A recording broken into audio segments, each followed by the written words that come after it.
Good morning students, myself Sanjay Kumar Gupta, Maths and Science teacher in St. Michael's Academy, Bettiah. Students, this is my 7th video of Science for Class 8, Chapter 2, Microorganisms.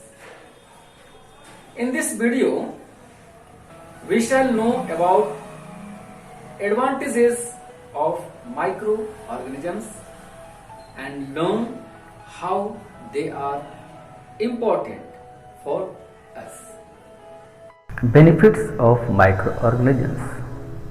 Microorganisms are used first in food industry, second in medical areas, third in leather and fiber industries, fourth in sewage disposal, fifth in the cleaning of environment, sixth in recycling of matter, and seventh for increasing of soil fertility. Now students, we shall read a book and try to understand more benefits and economic importance of microorganisms. So let's start the reading of book. Economic importance of microorganisms. Beneficial microorganisms. Microorganisms are beneficial to us in a number of ways. अर्थात सूक्ष्म जीवाणु या microorganisms यह कई तरीकों से हमारे लिए लाभदायक हैं, यहाँ तक कि कुछ हानिकारक भी हैं, लेकिन उनके लाभदायक गुणों को हम नकार नहीं सकते हैं। और हमने देखा कि कैसे ये फूड इंडस्ट्री में हमारी मदद कर सकते हैं as making curd. Students, lactic acid bacterium help us to make curd from milk. They multiply in milk and convert it into curd, and the churning of curd it's butter। यानी जब हम दही को मथते हैं तो फिर उससे हमें बटर की प्राप्ति हो जाती है।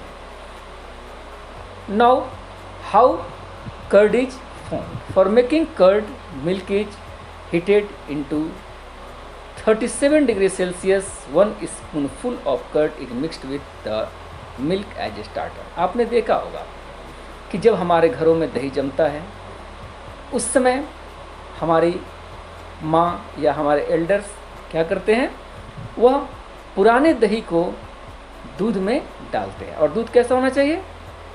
ल्यूकवार्म, यानी न अधिक गर्म न अधिक ठंडा, यानी उसका तापमान 37 डिग्री सेल्सियस के आसपास होना चाहिए, so that the bacteria who are responsible for converting milk to curd में अलाइव। And this starter means the amount of a little curd help to make the milk into curd. Here the bacteria start multiplying using milk, sugar, lactose। यानी ये bacteria milk, sugar, lactose में ही पलना शुरू करते हैं, फिर वे लैक्टोस को lactic acid में बदलते हैं और फिर यहाँ से मिल्क के प्रोटीन कैसिन पर उनकी क्रिया शुरू होती है और फिर धीरे धीरे दही जमने की प्रक्रिया प्रारंभ हो जाती है। At high temperature bacteria are killed and curd is not formed. Now making cheese. Certain lactic acid bacteria turn the milk sour. आपने देखा होगा जब दूध फट जाते हैं तो वह एक दिन बाद, या अगर गर्मियों में ज़्यादा समय हो जाता है तो वह खट्टे हो जाते हैं। Y? It happens due to lactic acid which is secreted by lactobacillus। यानी they convert lactose sugar of milk into lactic acid and the semi solid component is separated from the fluid and is made into चीज। यानी इस समय क्या होता है कि वो जो सेमी सॉलिड कंपोनेंट होता है वह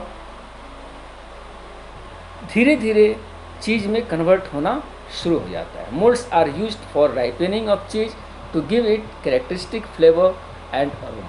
यानी अब उस चीज़ में स्वाद पैदा हो जाए, सुगंध पैदा हो जाए, इसके लिए मोल्ड्स कार्य करते हैं। Making wine and vinegar, east is used for commercial production of alcohol and wine from fruit juices. आपने देखा होगा या आपने सुना होगा, जब अल्कोहल या वाइन का फॉर्मेशन होता है उस समय फर्मेंटेशन की क्रिया की जाती है, किण्वनीकरण। यानी इसमें कुछ ईस्ट को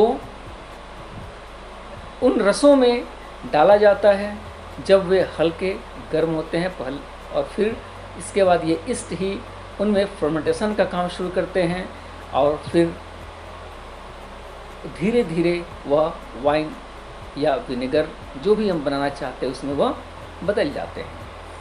east cells break down sugar into fruit juice and convert it into alcohol. यानी ईस्ट सेल क्या करते हैं, वह फ्रूट के जूस में मिले हुए शुगर को तोड़ देते हैं और फिर अल्कोहल में कन्वर्ट करते हैं। Alcohol is prepared by growing east on the sugars present in crust fruit juices and beer is produced from the extract of wheat, barley और rice grain। यानी अल्कोहल का निर्माण कैसे होगा, ये ईस्ट जैसा कि पहले बताया गया कि ईस्ट उस फलों के जूस में मिले हुए शुगर को ब्रेक करते हैं, उनमें बढ़ते हैं और फिर धीरे धीरे वह उनके उस एक्सट्रैक्ट से जो गेहूँ, जौ या चावल के दानों से निकले हुए चीज़ होते हैं उनसे फिर अल्कोहल में परिणत कर देते हैं। Alcohol is converted into vinegar by the action of acetic acid bacteria. Alcohol को विनेगर में कन्वर्ट करने के लिए एसिडिक एसिड बैक्टीरिया कार्य करते हैं। मेकिंग पिकल्स, अचार बनाने में bacteria are used in making pickles. Improving flavour of butter, यानी बटर में सुगंध पैदा करने के लिए और स्वाद पैदा करने के लिए बैक्टीरिया कार्य करते हैं। Bacteria are inoculated into cream to make flavoured butter. Making beverages यानी पेय as coffee and cocoa, bacteria help in the ripening of tea leaves. यानी ये चाय की पत्तियों को पकने में मदद करते हैं। That gives them characteristic aroma and flavour. They are also used in the production of coffee and cocoa. यानी चाय की पत्तियों में सुगंध लाने के लिए बैक्टीरिया कार्य करते हैं और चाय या कोकोआ, कॉफ़ी जैसे चीज़ों का निर्माण करने में भी इनकी मदद मिलती है। टेंडराइजेशन ऑफ मीट, यानी मांस को कोमलता प्रदान करना। Bacteria act upon tough muscle fibres of meat and make them tender. Bacteria मांस के कठोर पेशियों को कोमल करने में मदद करते हैं। This is called tenderisation. Preparing dough for bread, idli, dosa and bhatura. Yeast is used in the baking industry for making bread, pastries and cakes and for making the dough rice for idli, dosa, bhatura and dhokla। Students, आपने देखा होगा कि जब भटूरा, डोसा, ढोकला जैसे चीज़ों को बनाने के लिए आटे या मैदे के डफ तैयार किए जाते हैं, उसमें थोड़े ईस्ट मिलाए जाते हैं and these east make our edible, fluffy, spongy and some tasty।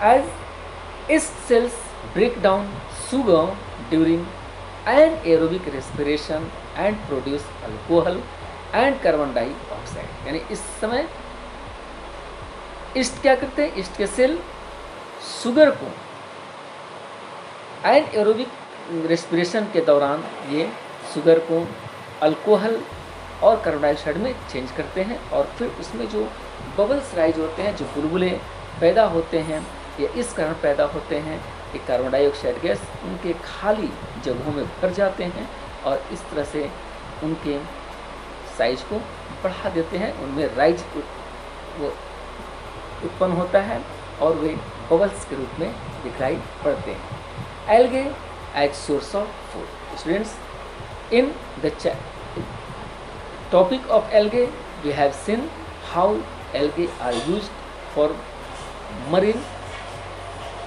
food materials as well as in some countries as in Japan and China, how people use these algae in food materials.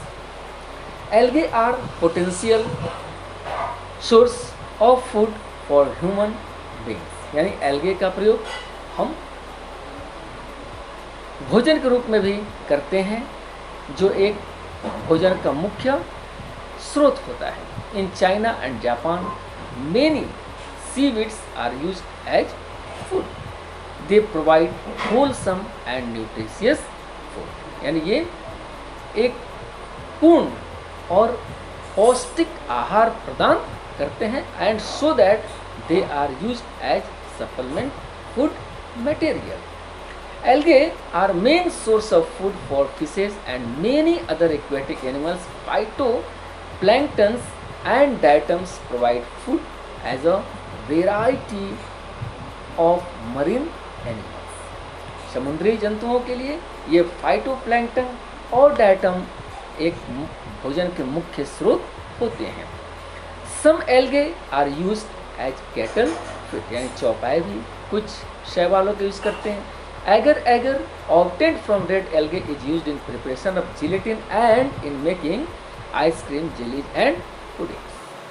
यानी agar जो लाल रंग के शैवालों से प्राप्त होने वाला पदार्थ होता है, इसको जिलेटिन के रूप में इस्तेमाल करते हैं एंड जिस gelatin is used in ice cream, jelly and puddings.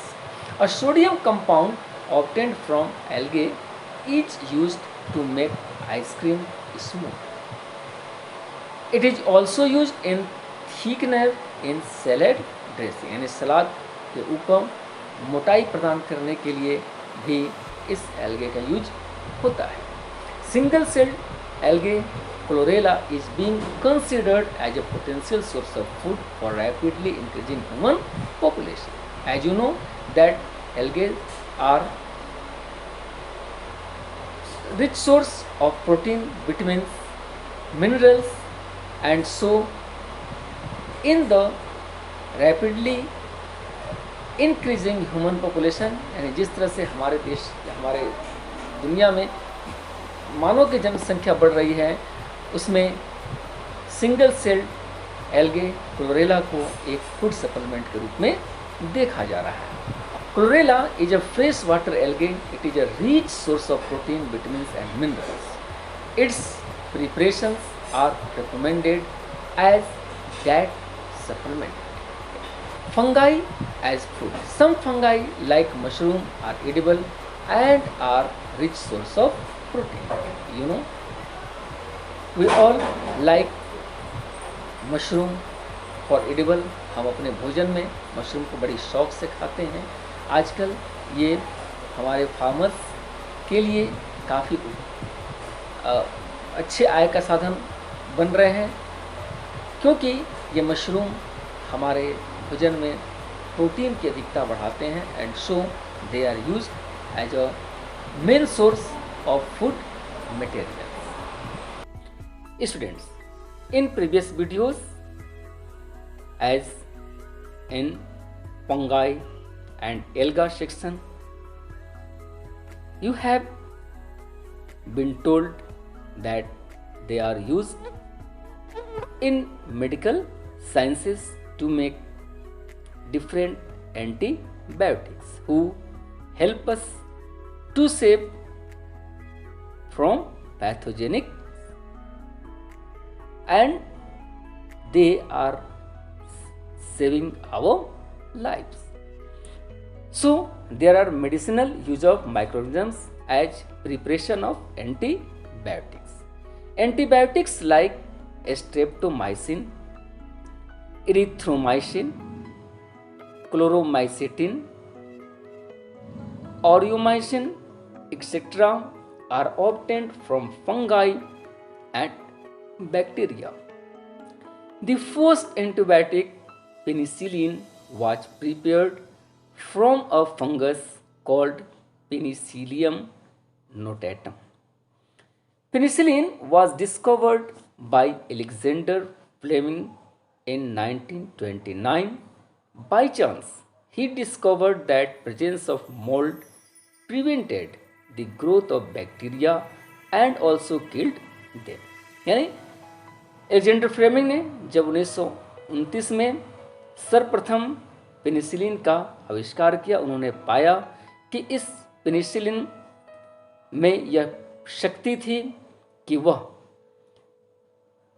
Bacteria को मार सकते थे, और उन्होंने इसका नाम पेनिसिलियम नोटैटम दिया, जो कि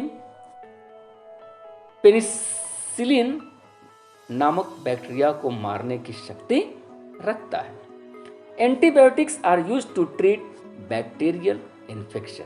दे are also mixed with the feed of livestock and poultry to check microbial infection in them. They are also used to control many plant diseases. यानी ये एंटीबायोटिक्स न सिर्फ मानव बल्कि पक्षियों, साथ में चौपायों और पौधों में भी बैक्टीरिया से होने वाले रोगों को बचाने का काम करते हैं. Preparation of vaccines. Vaccines are antigens prepared from pathogenic bacteria to promote active immunity without causing disease. यानी टीकों में क्या होगा कि किसी रोग कारक जीवाणु को ही उसके एंटीजन के रूप में, उसके प्रतिरोधक के रूप में डाल दिया जाता है. These have dead or weakened microorganisms. यानी इसमें ऐसे बैक्टीरिया या वायरसेस को डाला जाता है जो या तो कमज़ोर होते हैं या फिर मृत होते हैं. फिर इनको किसी मानव या दूसरे जंतुओं के शरीर में इंजेक्ट कराया जाता है और यह उनके शरीर के ब्लड के साथ मिलते हैं और उसमें ही पलते बढ़ते हो जाते हैं और ये उनके बॉडी के साथ फ्रेंडली हो जाते हैं और फिर अब उनके इनिमी के बजाय उनके फ्रेंड्स का रिलेशन रखते हैं, जिससे जैसे ही उनके जैसे दूसरे माइक्रोब्स का असर या उनका प्रभाव या उनका आक्रमण हमारे शरीर पर होता है तो ये उनसे लड़कर हमें उनसे होने वाले रोगों से रक्षा कर देते हैं. Vaccines are introduced in a healthy person to induce formation of antibodies of his body for fighting against bacterial infection. Vaccines have already been developed against smallpox, cholera, tuberculosis, hepatitis, polio, whooping cough, typhoid, etc. These are prepared from microorganisms at large scale. Synthesis of vitamin B. Bacterium Escherichia coli that lives in the live intestine of man and other vertebrates synthesizes vitamin B complex. यानी Escherichia coli यह मनुष्यों या दूसरे vertebra यानी जिनके रीढ़ की हड्डियां होती हैं उनके आंतों में निवास करते हैं और ये उनके शरीर में विटामिन बी कॉम्प्लेक्स को उत्पन्न करते हैं. Industrial use of micro organisms, यानी उद्योगों में ये माइक्रोऑर्गेनिज्म कैसे कार्य करते हैं। First, tanning of leather. Bacteria are used in leather industry for tanning the hide of skin of animals so that the leather becomes soft and pliable. यानी ये बैक्टीरिया स्किन के ऊपर कार्य करते हैं, जिससे स्किन को बहुत ही सॉफ्ट बनाते हैं, उनको फैलने में मदद करते हैं, और उन चीज़ों से हम अलग अलग प्रकार की चीज़ें जैसे जूते, बैग, कपड़े इत्यादि के निर्माण करते हैं। Retting of fibres. In jute industry bacteria are used for separation of jute fibres. यानी जब आपने पढ़ा होगा इन क्लास 6 कि how the process of retting is to be done. In this process the stems of jute are to be left in water for some days, and in this time period bacteria act upon them and start rotting of the jute, so that the fibers of jute may be separated easily. यानी ऐसी स्थिति में क्या होता है कि उनके जो रेशे आपस में कठोरता से सटे रहते हैं, वो अपने टिश्यूओं से अलग हो जाते हैं और फिर आसानी से इन रेशों को प्राप्त कर लिया जाता है। The jute plants are tied in bundles and submerged in water. Bacteria gradually destroy the stem tissues and loosen the fibres. This is called retting. These fibers are used to make jute bags, ropes and linen. Microorganisms in sewage disposal.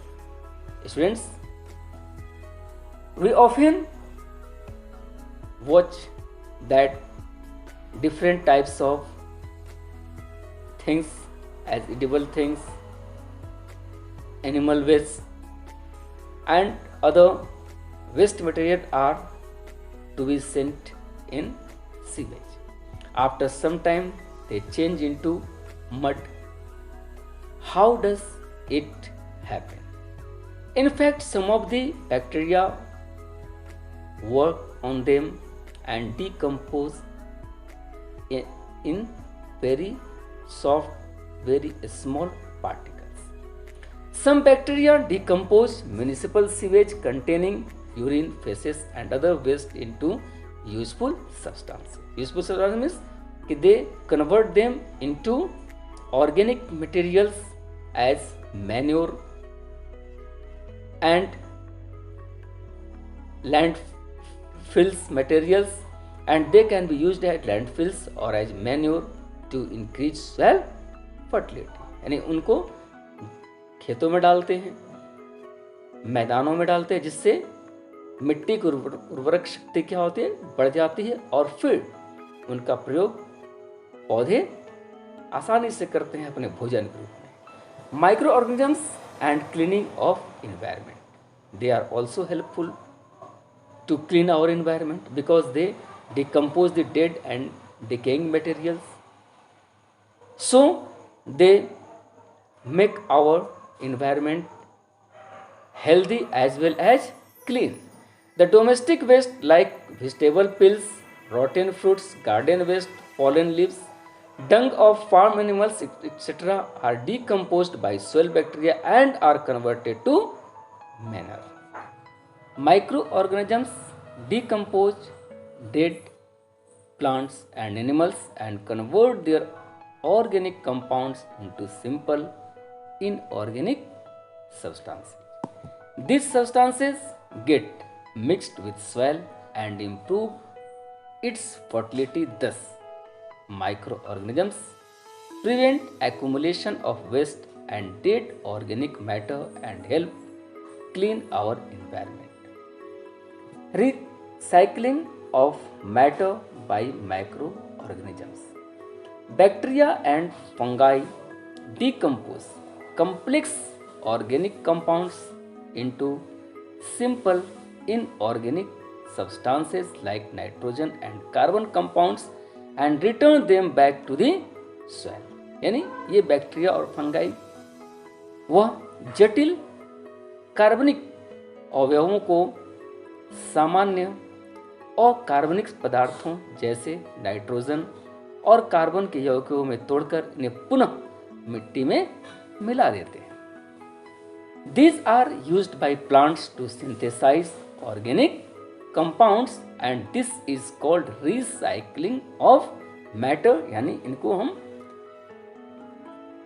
पदार्थों का पुनर्चक्रण भी कहते हैं. Microorganisms increase soil fertility.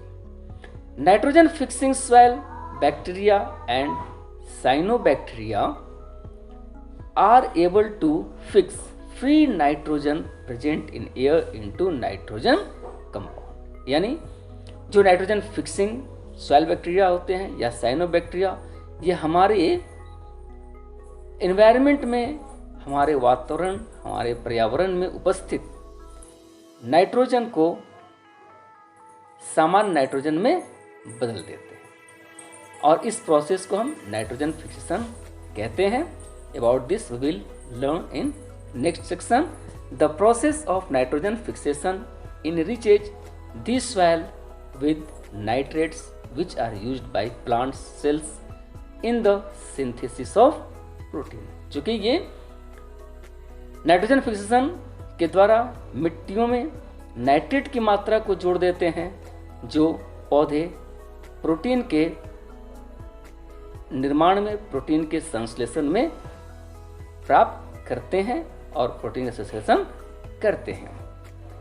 Now, bacterial process that convert complex organic compound into simple inorganic substances are first decomposition. यानी पहले ये उनको ब्रेक करते हैं.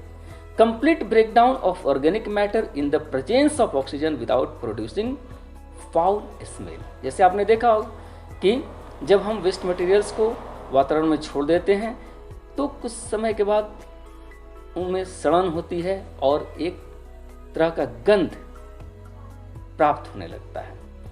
Now putrefaction means decomposition of organic matter in limited air causing incomplete breakdown and foul smell. Now fermentation means breakdown of carbohydrate in absence of oxygen by anaerobic bacteria producing alcohol and carbon dioxide.